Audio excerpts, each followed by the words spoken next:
नमस्कार साथियों, मैं नेहा शर्मा एनवी संस्कृत क्लासेज में आपका हार्दिक स्वागत करती हूँ। आज हम इस क्लास में इत संज्ञा विधायक सूत्रों की चर्चा करेंगे। इत संज्ञा विधायक सूत्र 6 है। इसमें पहला सूत्र है उपदेशे अज अनुनासिक इत।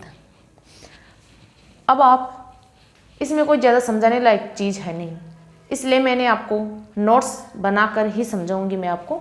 तो हम ब्लैक बोर्ड की ओर चलते हैं। उपदेशे अज अनुनासिक इत। उपदेश यानी मौलिक रूप में, यानी जो धातु होती है ना, जो अपने मौलिक रूप में होती है, उसको उपदेश कहते हैं।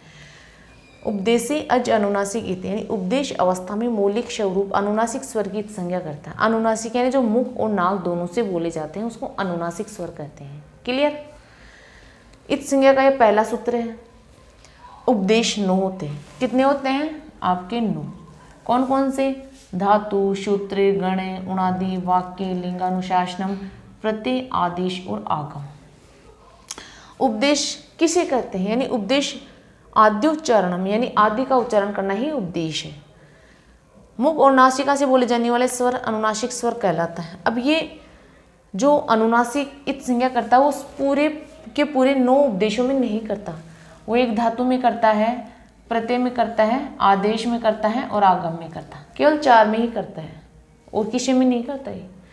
अब धातु में कैसे करेगा? ऐद, ये इसका मूल रूप है धातु का, तो इसमें ए की करेगा। यति धातु है, जैसे इसमें ए की करेगा। कमु धातु है, इसमें उ की करेगा। जैसे प्रत्यय आपका अक्तवतु, तो इसमें उ की करेगा, लास्ट वाले उ की। मतुप में मध्य में उ है, उसकी करेगा। ये कहीं भी कर सकता है, इसकी कोई शर्त नहीं है कि आदि में करेगा, मध्य में करेगा या अंत में करेगा। तुक नुम, तो इसमें उ की। आदेश में तातंग, इसमें अनुनासिक ए की। क्लियर? मैं आशा करती हूँ आपको ये समझ में आ रहा होगा।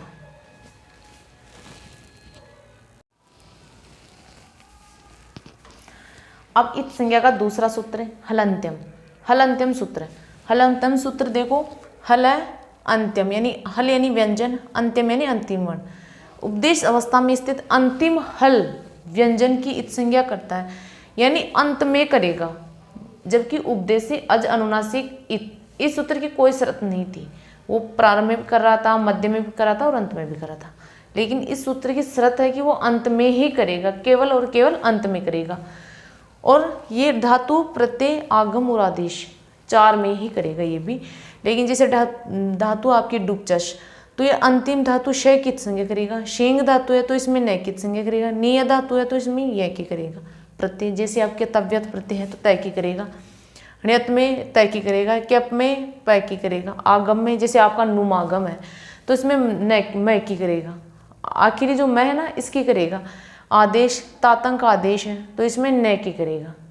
अंतिम हल की ही करेगा, मध्य में और आदि में ये नहीं करेगा। क्लियर? फिर अगला सूत्र है आदिर नी टूडव है, यानी उपदेश अवस्था में धातु के प्रारंभ में करेगा। ये सूत्र कहीं नहीं करेगा। और ये दोनों सूत्र धातु, प्रत्यय, आदेश, आगम 4 में कर रहे थे, ये केवल और केवल धातु में करेगा। क्लियर?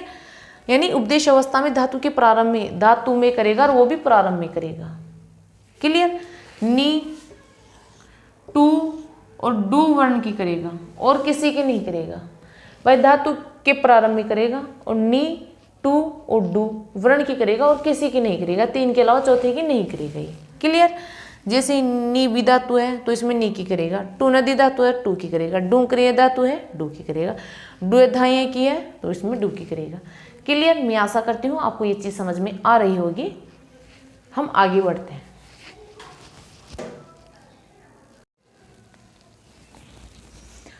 ये चौथा सूत्र है इत संज्ञा का, स प्रत्यय। यह सूत्र प्रत्यय के प्रारंभ में स की इत संज्ञा करता है। मूर्धन्य स की। आप कहीं वो दूसरे स वाले हैं, जैसे दंत्य स हो या आपका वो तालव्य स हो, उसकी नहीं करता। मतलब कि मूर्धन्य स की करता है, षटकोण वाला स, ऐसे समझ लो आप। जैसे सउन में स की, शप में स की, शाकन में श की। क्लियर? 5वां सूत्र आपके आता है चूटू। प्रत्यय के प्रारंभ में स्थित च वर्ग तथा ट वर्ग के वर्णों की इत संज्ञा करता है, यानी च वर्ग और ट वर्ग के वर्णों की इत संज्ञा करता है। च वर्ग में ये 5 आएंगे, च, छ, झ, झ, ने, ट, ठ, ड, ड, न। क्लियर। अब जैसे च वर्ग का चाप है तो इसमें च की करेगा, झी है तो इसमें झ की करेगा, जस है तो इसमें ज की करेगा, और झ है तो इसमें झ की करेगा। क्लियर।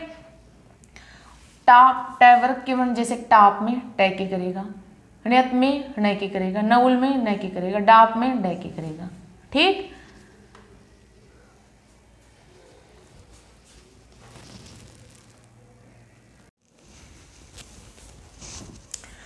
अब इत संज्ञा विधायक सूत्र छठा और आखिरी सूत्र, ल श क्व अतद्धिते, यानी प्रत्यय के प्रारंभ में स्थित ल श तथा क वर्ग के वर्णों की इत संज्ञा करता है।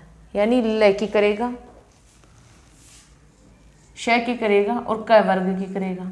ये सूत्र केवल अतद्धित प्रत्ययों में, इसका ध्यान रखना, कहीं चूक जाओ और तद्धित कर दो तो मामला गड़बड़ हो जाएगा आपका। क्लियर। जैसे ल्यप, ल्युट, इसमें जैसे लैकी, इसमें लैकी, क्षत्रि, शानच में श की, इसमें श की, अक्त, अक्तवतु, अक्तवा, इक्न में कैकी, इसमें कैकी, इसमें कैकी, इसमें कैकी। ठीक है।